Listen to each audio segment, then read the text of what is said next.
Hello dear students, this is the second part of the lecture on Letter to Adolf Hitler by M.K. Gandhi, which is part of the signature common English paper for third semester classes under University of Calicut.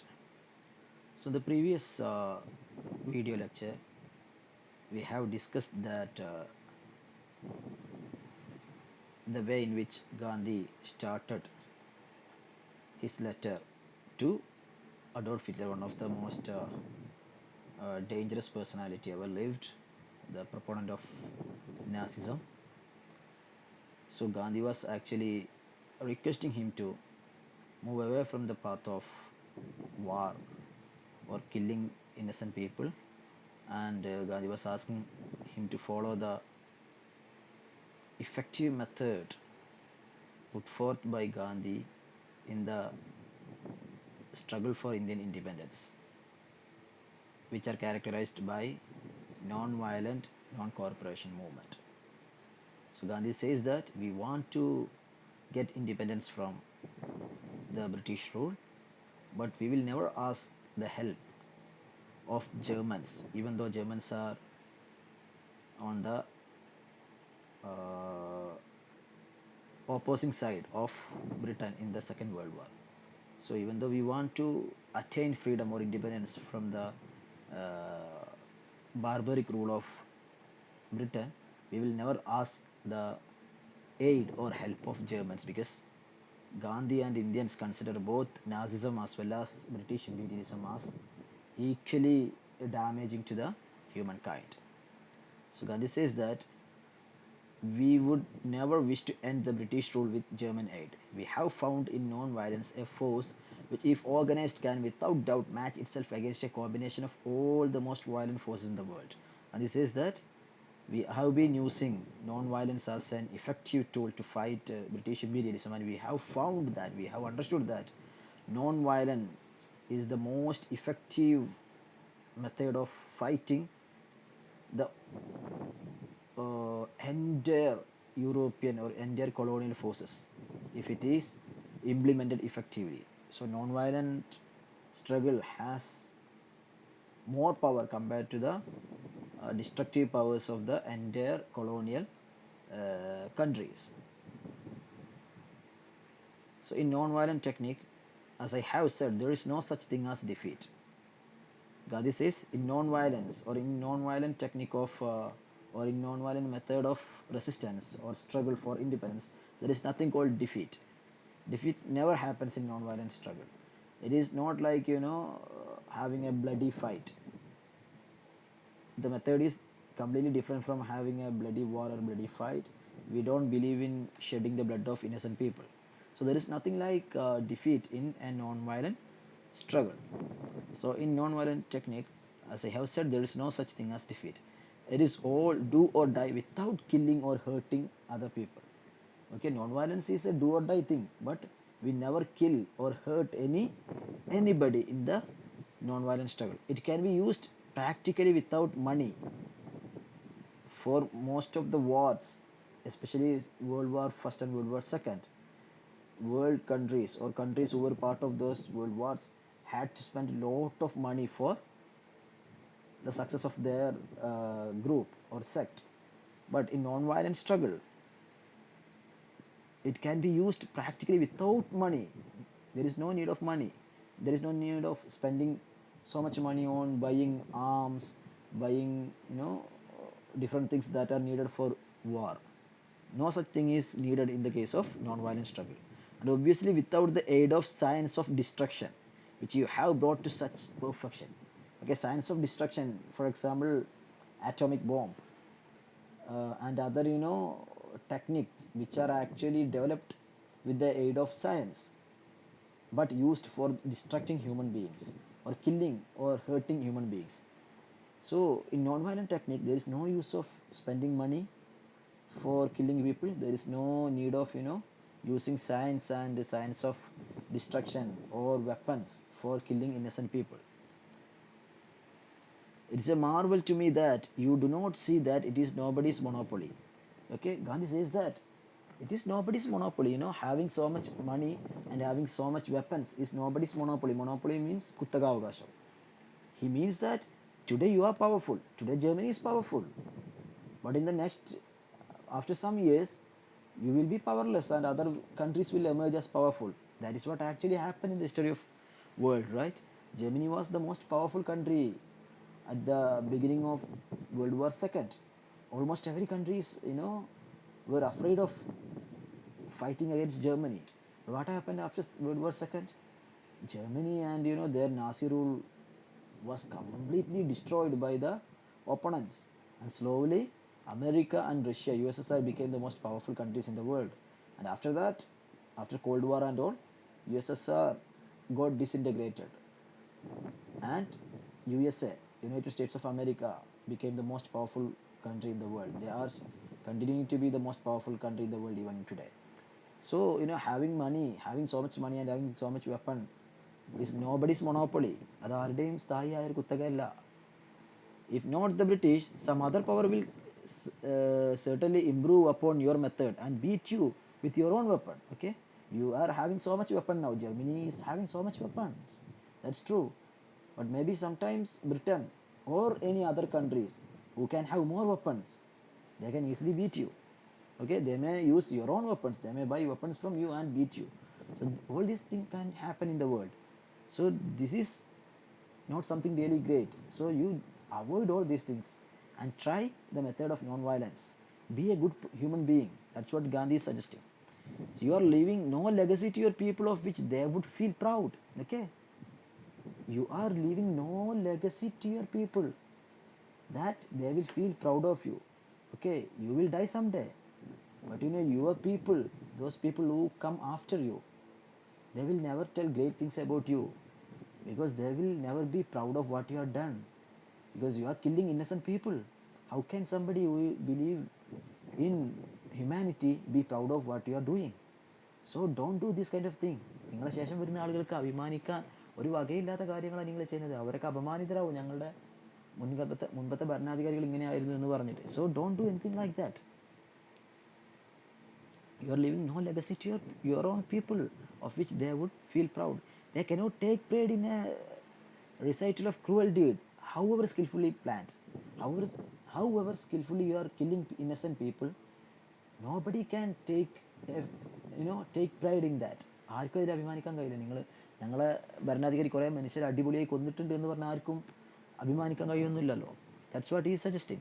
You will lose nothing by referring all the matters of dispute between you and the Great Britain to an international tribunal. Gandhi is suggesting, I therefore appeal to you in the name of humanity to stop the war. I appeal you in the name of humanity. Please stop the war. And you will lose nothing by referring all the matters of dispute between you and Great Britain to an international tribunal of your joint choice. Okay, do one thing. Don't fight between you and Britain. Please don't fight. German leader, don't fight with Britain. Instead, do something different.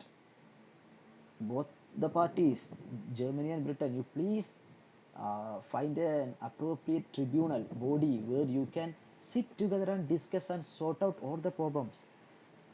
So please stop killing people. Instead of killing people, please discuss the matters between you in a cool and calm atmosphere of the choice of both the parties.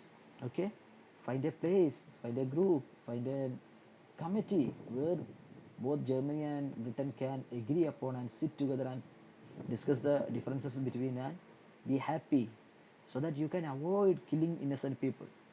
If you attain success in the war, it will not prove that you were in the right. Okay, if you continue going on or doing war, and you may be successful, but that doesn't mean that you are right. Okay, it doesn't mean that you are right. It will only prove that your power of destruction was greater. Okay, it will only prove that you had so many weapons and you could destroy so many people, you could kill so many people. That's the only thing which is proven if you win in the war. That doesn't prove that you are the rightful person, you are the truthful person. Okay, so it will only prove that your power of destruction was greater, whereas an award by an impartial tribunal will show as far as it is humanly possible which party was in the right. Okay, but instead of going for war, if you go to a tribunal, a joint tribunal, they may analyze the issues between you two countries, and they may say that okay, this party is right and the other party is wrong. That is the best method to avoid killing innocent people and sort out all the differences between you two countries.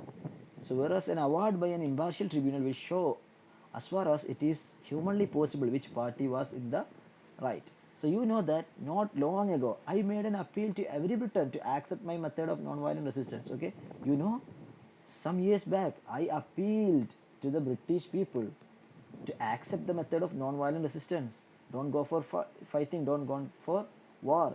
Please accept the method of non-violence. I have already said it to Britain. I did it because the British know me as a friend, though a rebel. Okay, I am a rebel to the British people, but they know me as a friend. They know that I will never kill anybody. I am not an enemy to them. But I want independence from their rule. I want Swaraj.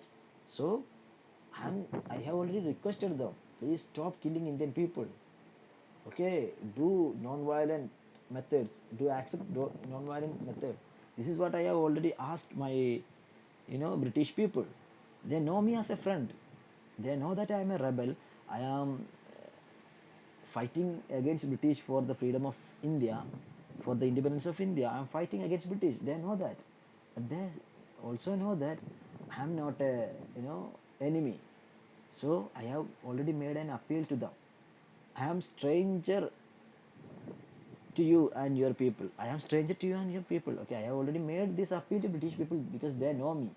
I am not a stranger to British people, but I am stranger to you and your people because we don't have any business between us, right? We don't have any business between India and Germany. So I have not the courage to make you the appeal I made to every Briton. Okay, I don't have the courage to make such an appeal to you. I have already made an appeal to the Britain to follow the path of non-violence, but I don't have the courage to make you the same appeal because we are not friends. We don't know each other, especially you and your country don't know anything about me. We are not friends. We are not enemies as well, but we are not friends. Not that it would not apply to you with the same forces as to the British. Okay, it can be applied to you as well. I have already applied it. I have already asked the British people to follow this. The same thing can be asked to you as well. But my present proposal is much simple because much more practical and familiar. What I am proposing you is much simple method, more simple method. During this season, when the hearts of the people of Europe yearn for peace, we have suspended even our own peaceful struggle. Gandhi says that now World War II is going on, and the people of Europe are, their hearts are yearning for peace. They don't want to have war. Instead, they want to have peace. So, we have been fighting against British for several years. But now, European people are fighting each other as part of World War II. So we, the Indian people, actually stopped our fight for independence now. We are not making use of this opportunity, but we are stopped our fight for independence. We are waiting for the Second World War to be over. So we have suspended our fight. Even though our fight is a peaceful struggle, we have suspended that now because you people are fighting each other. But the people of European countries, they don't want to have fight. They want to have peaceful life. So please stop war. Okay, even our struggle of independence we have suspended for the time being.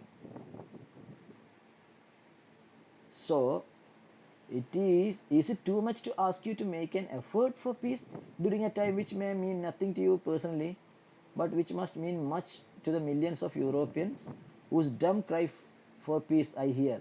For my ears are attended to hearing the dumb millions. Gandhi says, is it too much to ask you to make an effort for peace? നിങ്ങളോട് piece ഉണ്ടാക്കണം, സമാധാനം ഉണ്ടാക്കണം എന്ന് ഞാൻ ചോദിക്കുകയാണെങ്കിൽ അതൊരു വലിയ അപരാധമാവുമോ? Is it too much? During a time which may mean nothing to you personally. നിങ്ങൾക്ക് ചിലപ്പോൾ ഈ സമയം വലിയൊരു പ്രശ്നമൊന്നാവില്ല, കാരണം നിങ്ങളവിടെ ഇന്നിങ്ങനെ യുദ്ധത്തിന് ആഹ്വാനം ഇടുന്നേ ഉള്ളൂ. But which must mean much to the millions of Europeans whose dumb cry for peace I hear. Okay, I can hear the cry The dumb cry of millions of European people, they are crying for peace. They are not crying for war, they are crying for peace. I can hear their dumb cry. Dumb cry എന്ന് പറയാൻ കാരണം dumb cry എന്ന് പറഞ്ഞാൽ dumb എന്ന് പറഞ്ഞാൽ ചെവി കേൾക്കാത്തതാണ്. അപ്പോൾ ഇവരെ കരച്ചിൽ നിങ്ങളാരും കേൾക്കുന്നില്ല, അതാണ് dumb cry എന്നതിനെ പറയാൻ കാരണം. Okay, they have been crying. We need peace, we need peace. They have been crying.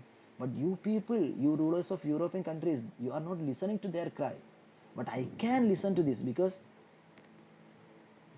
my ears are attended to hearing the dumb millions, because for many years I have been listening to these kind of cries. I have been trying my level best to have peace, so I can hear this dumb cry of millions of European people. They all are crying to have peaceful life. So please stop war. I had intended to address a joint appeal to you and Senior Mussolini.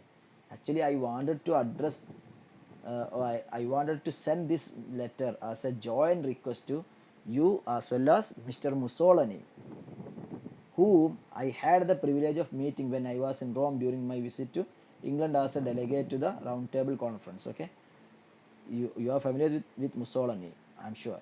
Mussolini was the ruler of Italy, and he is one of the founder of the movement called fascism. Okay, fascism was very much active in Italy under the regime, under the rule of Mussolini. At the same time, Nazism was very much there in Germany under the rule of Hitler. So Mussolini and Hitler were almost similar.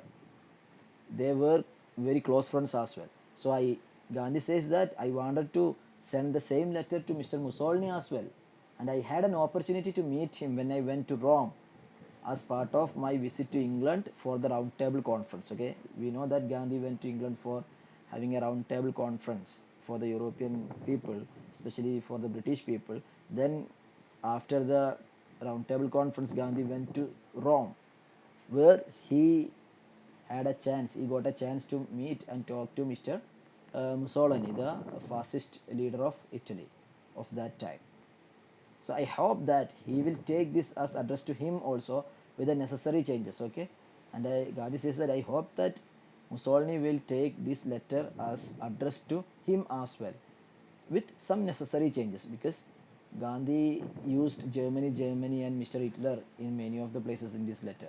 So if this letter happens to reach Mussolini, he has to change Hitler with Mussolini and Germany and Nazism with Italy and fascism.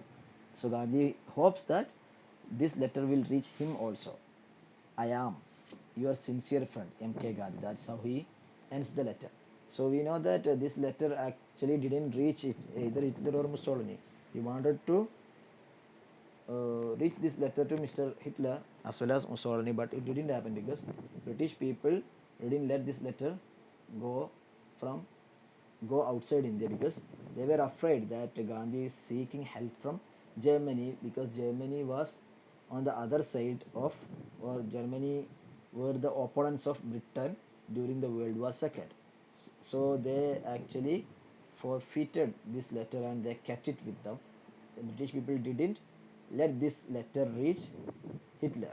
So, but this is a wonderful piece about the necessity of having peace in the world instead of having, killing or wars. So Gandhi's idea of non-violence and disobedience are the best way or the better method of fighting against any forces, according to Mahatma Gandhi. And he requests Mr. Hitler to do away with or keep away from war and killing innocent people. So that's all about this chapter.